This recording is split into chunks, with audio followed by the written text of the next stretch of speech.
Hello, hello. Donc aujourd'hui, je reviens encore avec une petite vidéo sur un bon petit livre, Harriet Tubman, Conductor of the Underground Railroad, de Anne Petrie. Donc en fait, Harriet Tubman, il y a plusieurs livres qui ont été écrits à son sujet. Moi, j'ai choisi celui-là tout simplement parce qu'il a été écrit par une écrivaine et que j'avais envie de lire quelque chose qui était bien écrit. Et comme c'est une écrivaine assez renommée, qui a déjà eu des best-sellers et tout, je me suis dit que ça serait un truc qui serait bien écrit. J'ai juste envie de lire quelque chose de bien écrit, tout simplement. Et en même temps, pas lire quelque chose sur Harriet Tubman. Donc, pour rentrer dans le vif du sujet, ça parle de ce que ça parle, hein, c'est une biographie. Donc, Harriet Tubman, elle est née dans le Maryland, donc aux États-Unis, dans les années 1820-1821. Et en fait, elle est née donc dans le Maryland. Le Maryland, c'est le sud, mais c'est pas l'extrême sud, quoi. Souvent, quand on parle du sud, on parle de Alabama, Mississippi, tout ça. Elle est née dans le Maryland, donc c'est le sud, mais c'est pas l'extrême sud. Et dans le livre, on nous fait comprendre en fait que, en fait, plus tu descends au sud, plus la vie d'esclave là, elle est dure, quoi. En fait, hein. C'est ça, quoi, tu vois. Donc elle n'est pas née dans le sud, elle est née dans le Maryland, donc la vie était dure, hein. On va pas dire que ouais, c'était facile et tout, non, tu vois. La vie était dure, mais c'est-à-dire qu'en fait, par exemple, quand on vendait les, c'est-à-dire que quand les esclaves essayaient de s'échapper, quand les esclaves faisaient des trucs et que voilà, en fait, qu'on les avait châtiés et qu'on voulait s'en débarrasser pour les punir, en fait, on les envoyait dans le sud-sud. Voilà, donc elle était pas dans le sud-sud, elle était dans le sud. Elle est née dans une partie des États-Unis où euh, voilà, il y avait des esclaves. Donc elle, enfin, c'était le régime des esclavagistes. Donc elle est née dans ce régime-là, dans le Maryland, dans les années 1820-1821. Et donc on nous explique un peu comment la plantation fonctionnait. D'accord. Comment la plantation fonctionnait, qui s'occupait de quoi, quel était le rôle de qui. Voilà. Donc elle, par exemple, on nous explique que dans les plantations de ces endroits-là, jusqu'à l'âge de 6 ans, donc l'enfant n'était pas considéré comme apte à travailler. Donc l'enfant, il restait souvent sous la garde en fait on va dire peut-être de quelques matriarches ou des nourrices. Dans ce cas-là, c'était sa maman, donc Old Reed, hein, c'est comme ça qu'elle s'appelait, Old Reed. Donc c'est elle qui surveillait les bébés, c'était donc une vieille femme qui restait là et qui surveillait les bébés. On nous explique aussi, en tout cas, nous explique aussi comment dirais-je, l'environnement, c'est-à-dire à quoi ressemblaient les cabines, cabines en bois, les cabines qui étaient presque, comment on pourrait dire ça, qui s'affalaient presque les unes sur les autres. Il n'y avait pas de sol par terre, c'était carrément, c'était la terre, quoi. Tu rentres dans la cabine, c'est la terre, il n'y a pas de parterre. Euh, ils dormaient sur des espèces des paillasses ou des paillassons, vous avez des lits de paille, quoi, en fait, un peu comme les chevaux dans les étables.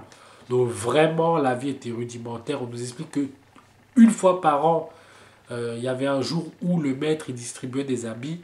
Il distribuait, je crois que c'était pour les hommes, il distribuait deux chemises, une paire de chaussures, un pantalon. Pour les enfants, je crois qu'il n'y avait pas de pantalon, pas de chemise, c'était juste une grande, une espèce de, comme une longue chemise comme ça qu'on distribuait aux enfants qui devaient porter nuit et jour. Donc en vérité, le truc, il durait pas. Donc en vérité, les enfants, jusqu'à un certain âge, bon, en fait, ils couraient tout nus partout, quoi. Ils avaient pas d'habits, ça durait pas les habits. Donc elle nous explique, dans le livre, en tout cas, on nous explique un peu comment ça fonctionnait. Et donc, à partir de l'âge de 6 ans, donc, Harriet, notre petite Harriet, commence à travailler. Elle commence à travailler, c'est-à-dire qu'en fait, parce qu'elle ne pouvait pas encore travailler dans la plantation, donc son maître l'a loué, parce que le maître avait la capacité de louer en fait ses esclaves.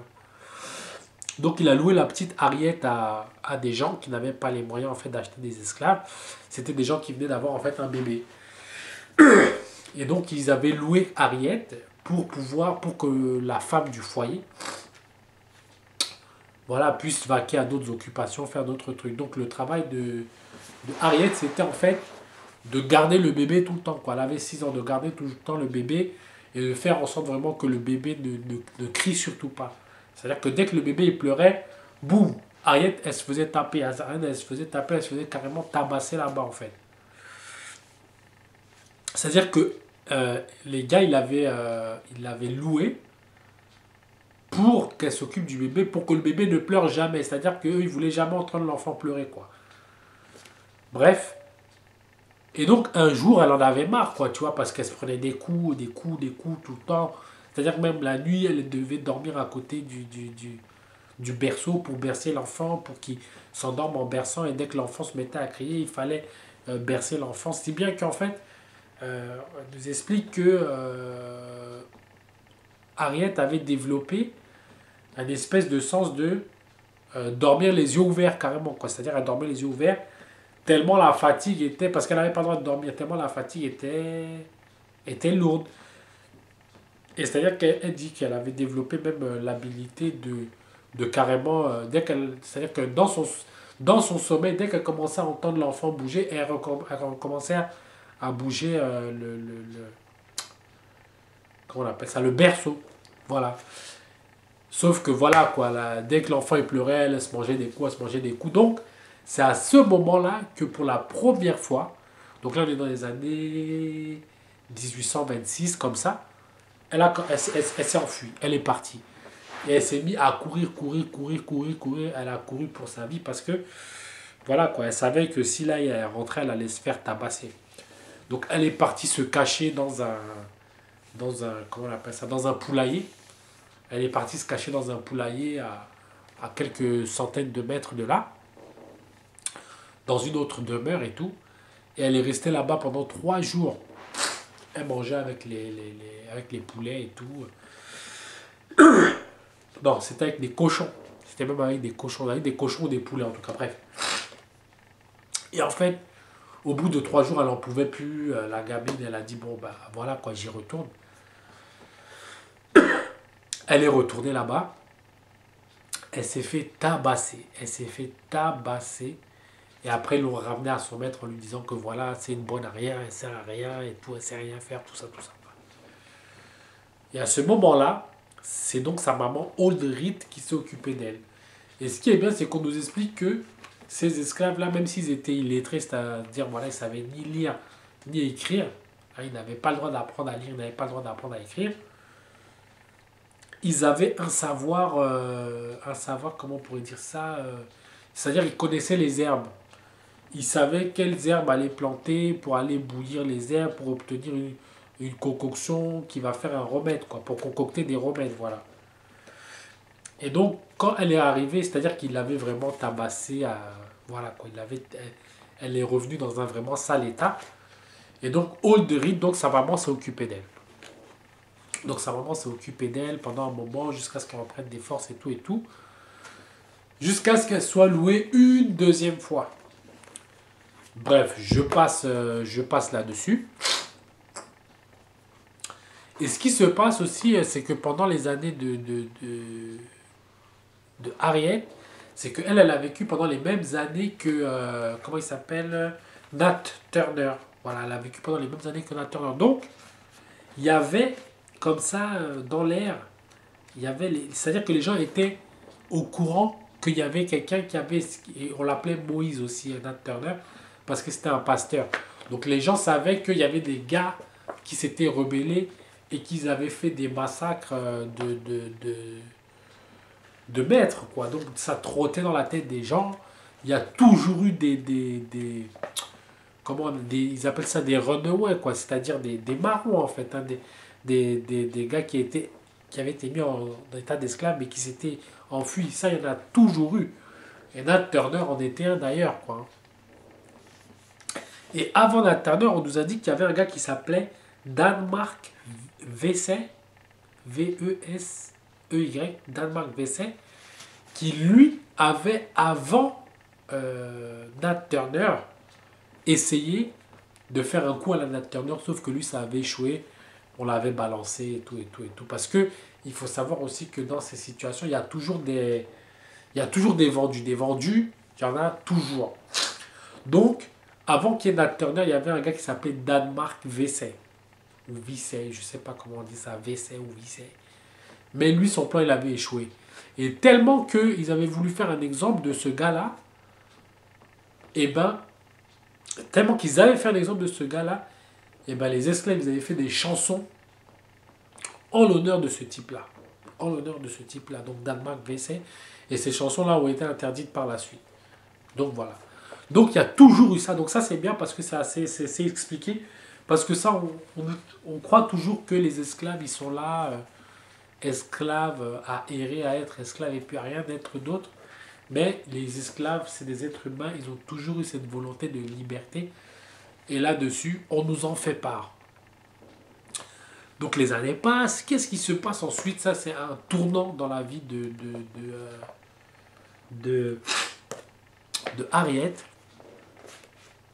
Quand elle avait une dizaine d'années, il y avait comment on pourrait dire ça, les rabatteurs d'esclaves qui allaient dans de plantation à plantation acheter des esclaves. Et un jour, Harriet s'est retrouvée confrontée à un rabatteur d'esclaves qui essayait d'attraper un esclave. Et ce qui s'est passé, c'est que, en fait, ils étaient donc dans la maison et Harriet s'est interposée entre eux, donc l'esclave qui était en train d'essayer de courir, de partir, et ce rabatteur d'esclaves. Et ce rabatteur d'esclaves a donné un grand coup à Harriet. Et Harriet, tout le monde la reconnaissait, tout le monde la connaissait parce qu'elle avait une marque sur le front qui venait de là. Et ça, c'est une marque qui donnera comment dirais-je, à Harriet l'admiration, qui lui vaudra l'admiration de tous les autres esclaves de la plantation parce que Harriet, cette petite fille de 10-11 ans, était une petite fille qui s'était interposée, c'est-à-dire qui avait eu le courage que même des grands hommes costauds balèzes de la plantation n'auraient jamais eu. Elle s'était interposée entre donc un rabatteur d'esclaves qui cherchait à attraper un esclave. C'est-à-dire qu'elle était en train d'à peu près de...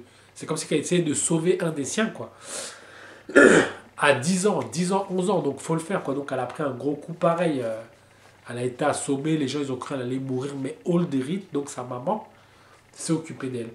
Et elle a gagné vraiment l'admiration de tous les autres esclaves. Ils savaient que voilà, elle c'était quelqu'un qui allait faire quelque chose parce que c'était interposé entre eux. Donc ce rabatteur d'esclaves et l'esclave qui voulait attraper. Et donc, ça c'était déjà quelque chose. Et son père, donc Old Ben, d'accord, il avait vu ça. Et comme Old Ben c'était quelqu'un pareil, hein, un illettré qui ne savait ni lire ni écrire, mais il connaissait la forêt, il connaissait les bois. Donc, il a instruit Harriet en lui montrant les bois, en lui donnant le nom des oiseaux, en lui disant quels sont les fruits qui étaient comestibles, quels fruits qui n'étaient pas comestibles. Et surtout, il l'avait entraîné à pouvoir marcher dans les bois sans faire de bruit, pour par exemple faire la chasse ou bien faire ce genre de choses-là. Donc, il lui avait donné un savoir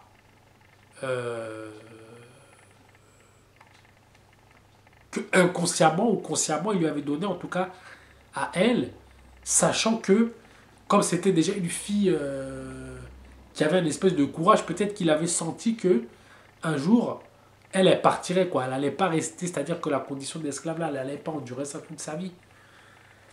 Et pour, justement, quand tu t'échappes, il faut que tu puisses connaître les bois, savoir par où passer, ne pas faire de bruit. Quand tu es en cavale pendant des jours et des jours, il faut savoir qu'est-ce que tu peux manger, où est-ce que tu peux aller te cacher, tout ça, tout ça. Et donc, il lui avait offert, entre parenthèses, ce cadeau-là. Et c'était un cadeau qui allait vraiment l'aider quand elle allait quand elle allait justement s'échapper. Plusieurs années sont passées et elle avait ouï dire que elle allait être vendue justement dans le South. Justement dans le South. Elle a dit non, c'est pas possible. Je peux pas rester, il faut que je me casse. Parce que le South là, quand on entend parler du Sud là, le Sud là c'est trop mauvais. Et pour dire à quel point il y a toujours eu des vendus,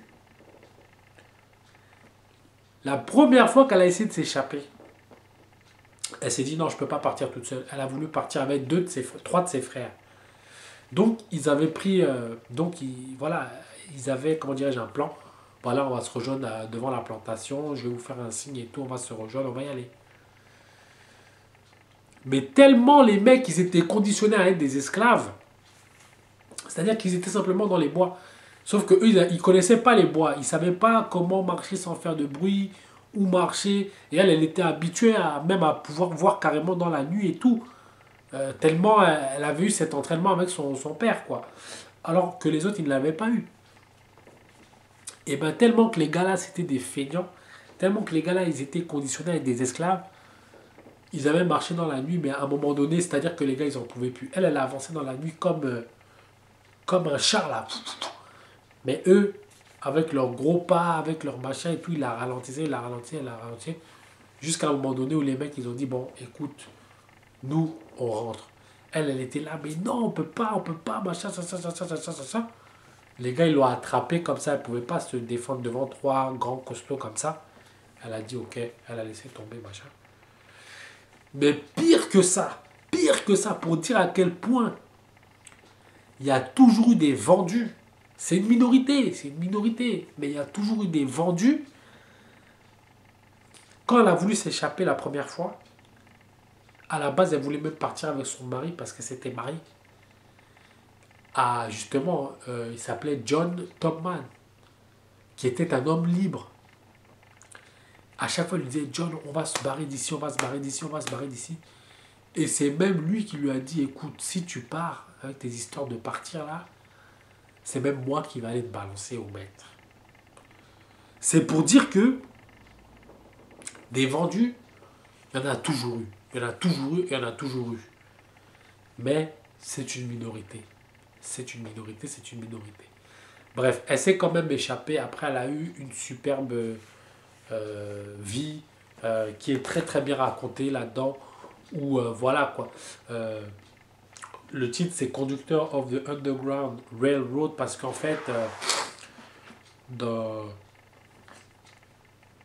c'est-à-dire les gens qui allaient chercher, qui allaient chercher des esclaves pour les amener dans le nord où ils pouvaient vivre de manière libre, on les appelait des conducteurs.